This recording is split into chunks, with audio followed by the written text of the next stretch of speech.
दुनिया के किसी इस्लामिक व्यक्ति पे, छोटे से छोटे व्यक्ति पर यदि कोई आंच आती है तो दुनिया के 56 देश एक हो जाते हैं। लेकिन हमारे किसी सनातनी भाई पर, हमारे किसी बाबा जी पर, हमारे किसी संत पर यदि कोई आंच आती है तो कोई सनातन धर्मी उसके साथ खड़ा नहीं होता। शंकराचार्य आज के आपस में लड़ रहे हैं कि मैं असली शंकराचार्य हूं कि तू असली शंकराचार्य है। हम सोच करके देखें हम कौन से पायदान पर आकर के खड़े हो गए। दुनिया का कोई मौलाना ये नहीं कह रहा कि ये जो सामने मौलाना बैठा है ये नकली मौलाना है। दुनिया का कोई सैयद ये नहीं कह रहा ये सैयद झूठा है। दुनिया का कोई भी मौलवी, कोई भी मुकर्रम, कोई भी बारी ये नहीं कह रहा कि ये वाला मौलवी फर्जी है।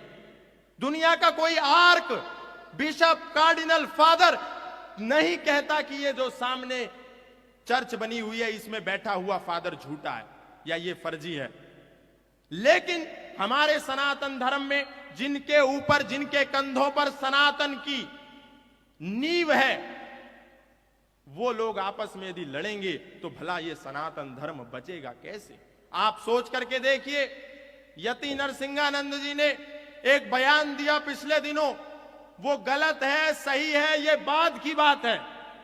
लेकिन दुनिया का एक भी सनातन धर्मी, दुनिया का एक भी बाबा, दुनिया का एक भी साधु, दुनिया का एक भी महात्मा, दुनिया का एक भी हिंदू संगठन, दुनिया का एक भी धर्म पर बात करने वाला व्यक्ति उस सन्यासी के साथ खड़ा नहीं हुआ।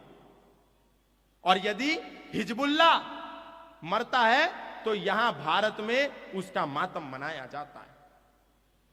यदि जिन्ना पर कोई उसकी पुण्यतिथि आती है, उसका जन्म दिवस आता है, तो भारत के मुसलमान एकत्रित होकर के जिन्ना को श्रद्धांजलि दे सकते हैं। लेकिन यति नरसिंहानंद के एक बयान से यदि भारत के 100 शहरों में दंगे होते हैं, पत्थरबाजी होती है, तो एक भी शंकराचार्य अपने चांदी के सिंहासनों से उठ करके ये नहीं कहता कि हमारे सन्यासी को जेल में कैसे डाला।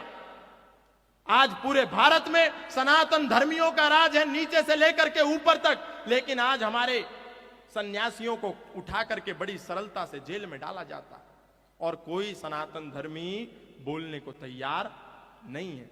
ये चिंता का विषय है और ये चिंतन का भी विषय है।